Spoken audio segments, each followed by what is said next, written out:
नमस्कार दोस्तों, स्वागत है आप सभी का आपके अपने चैनल सिंपली रिम्पी में। आई होप आप लोग बहुत अच्छे होंगे और स्वस्थ होंगे। दोस्तों, मैं भी बहुत अच्छी हूँ और फिर से हाजिर हूँ एक नए वीडियो के साथ।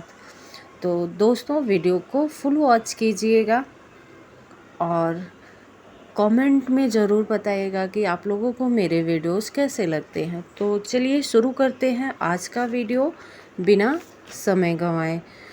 दोस्तों, क्या आपके साथ भी कभी ऐसा होता है कि महीने की शुरुआत में लगता है कि इस बार खर्च बहुत सोच समझ कर करेंगे, लेकिन धीरे धीरे छोटे छोटे खर्च होते रहते हैं और महीने के आखिर में समझ ही नहीं आता कि पैसे गए कहाँ।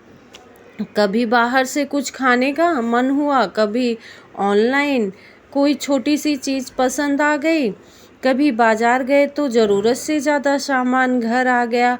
अब सोचिए, अगर महीने में सिर्फ एक दिन हम अपने पैसों को बिल्कुल अलग तरीके से देखें और खुद से कहें आज ज़रूरत के अलावा कुछ नहीं खरीदना है, इसी को कहते हैं नो स्पेंड डे, यानी बिना गैर ज़रूरी खर्च वाला दिन। और आज की वीडियो में मैं बात करने वाली हूँ कि गृहिणी नो स्पेंड डे, गृहिणियों से कि नो स्पेंड डे क्या होता है, इसे घर पर कैसे शुरू करें और सबसे ज़रूरी बात, इसे ऐसा कैसे बनाएं कि ये बोझ ना लगे बल्कि बचत की एक आसान आदत बन जाए। दोस्तों, सबसे पहले समझते हैं नो स्पेंड डे आखिर है क्या। नो स्पेंड डे का मतलब यह नहीं है कि आज घर में बिल्कुल 1 रुपया भी खर्च नहीं होगा। अगर बिजली का बिल देना है, दवा खरीदनी है, तो बच्चे की कोई ज़रूरी फीस जमा करनी है या कोई ज़रूरी आवश्यक खर्च, तो उसे रोकना समझदारी नहीं होगी। इसका असली उद्देश्य है उन खर्चों को एक दिन के लिए रोकना जो बिना प्लान के हो जाते हैं, जैसे ऑनलाइन शॉपिंग नहीं, बाहर का खाना नहीं, बाहर से चाय कॉफ़ी या स्नैक्स नहीं, बिना ज़रूरत के बाज़ार जाना नहीं, फूड डिलीवरी नहीं। और सबसे ज़रूरी बात दोस्तों, सस्ता है इसलिए ख़रीद लेते हैं, ये वाली सोच को उस दिन रोक देना है। अब सवाल है, एक गृहिणी अपना पहला नो स्पेंड डे कैसे शुरू करे। तो दोस्तों, मेरी सलाह है कि शुरुआत पूरे महीने से बिल्कुल ना करें, सिर्फ एक दिन चुनिए। मान लीजिए रविवार या ऐसा कोई दिन जब आपको बाज़ार जाने की ज़रूरत कम पड़ती है। रात में सोने से पहले खुद से एक छोटा सा वादा करें, कल मैं कोई गैर ज़रूरी चीज़ नहीं खरीदूंगी, बस इतना ही। दोस्तों बात करते हैं पहला नियम, घर में मौजूद सामान का इस्तेमाल करें। नो स्पेंड डे शुरू करने से पहले अपनी रसोई पर एक नज़र ज़रूर डालें। कई बार हमारे घर में दाल चावल आटा सब्जियां मसाले और कई दूसरी चीज़ें पहले से होती हैं, लेकिन हम बिना देखे फिर से ख़रीदारी कर लेते हैं। इस दिन कोशिश कीजिए कि जो सामान घर में है उसी से खाना बनाया जाए। फ्रिज में बची हुई सब्जी है तो उसका इस्तेमाल कर लें, दाल बची हुई है तो उससे नया व्यंजन बनाया जा सकता है। दोस्तों, बात करते हैं दूसरे नियम के, ऑनलाइन ख़रीदारी से एक दिन की दूरी बना लें। आजकल खर्च सिर्फ बाज़ार में नहीं होता दोस्तों, मोबाइल पर एक नोटिफिकेशन आया, आज बड़ी सेल है, हमने देखा, फिर कार्ट में सामान डाला और थोड़ी देर बाद ऑर्डर भी कर दिया, जबकि उस चीज़ की ज़रूरत शायद थी ही नहीं। इसलिए नो स्पेंड डे पर एक आसान नियम बनाइए, आज कोई ऑनलाइन ऑर्डर नहीं। अगर कोई चीज़ पसंद आ जाए तो उसे तुरंत खरीदने के बजाय उसकी फ़ोटो या नाम लिख कर रख दीजिए। अगर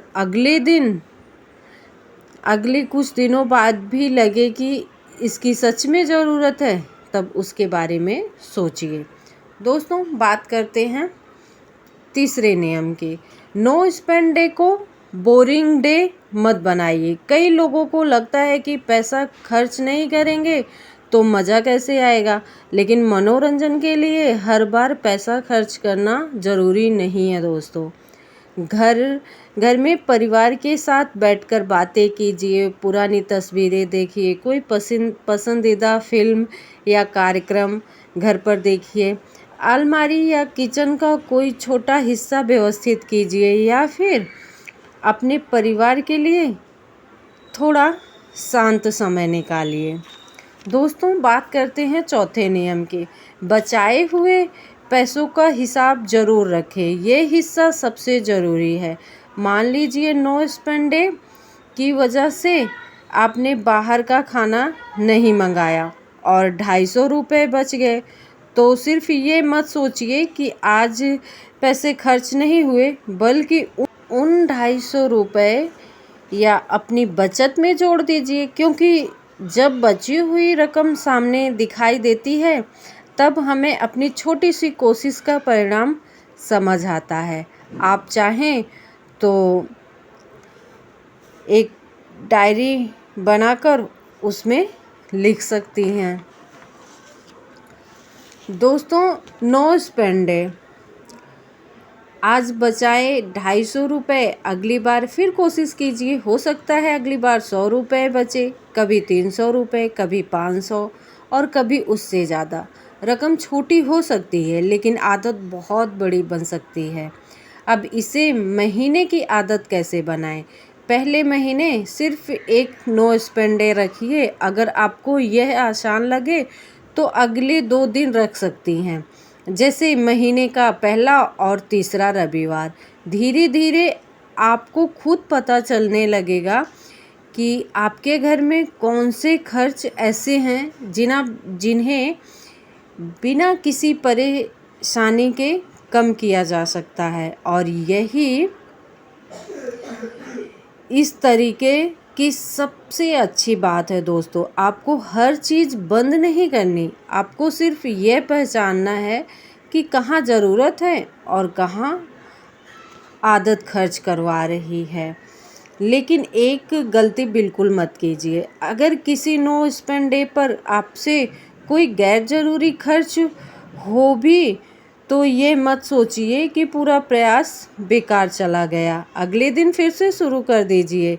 ये कोई परीक्षा नहीं है दोस्तों जिसमें पास या फेल होना है। यह एक उद्देश्य है अपने खर्च करने के तरीकों को समझना और धीरे धीरे बेहतर बनाना। और एक बात दोस्तों, हमेशा याद रखिए, नो स्पेंड डे का मतलब है कि हम अपने पैसों को बिना सोचे समझे खर्च होने से बचाएं और तय करें कि पैसा आखिर जाना कहाँ चाहिए। अगर आप गृहिणी हैं और घर के बजट को थोड़ा और मजबूत बनाना चाहती हैं तो इस हफ्ते सिर्फ एक नो स्पेंड डे ज़रूर करके देखिए। शायद शुरुआत में सिर्फ कुछ रुपए की बचत दिखाई दे, लेकिन कुछ समय बाद आपको अपने खर्च करने की आदत में बदलाव नज़र आने लगेगा। और दोस्तों, अगर आपको ये तरीका पसंद आया हो तो वीडियो को लाइक ज़रूर कीजिए, सिंपली रिम्पी को सब्सक्राइब कीजिए और कमेंट में मुझे ज़रूर बताइए आप अपना नो स्पेंड डे किस दिन रखने वाली हैं। मिलते हैं अगले वीडियो में और आसान और कम की बचत वाली टिप के साथ। तो तब तक के लिए आप लोग अपना ख्याल रखिए और अपनों का भी। मिलती हूँ नेक्स्ट वीडियो में दोस्तों। तब तक के लिए राधे राधे, नमस्कार।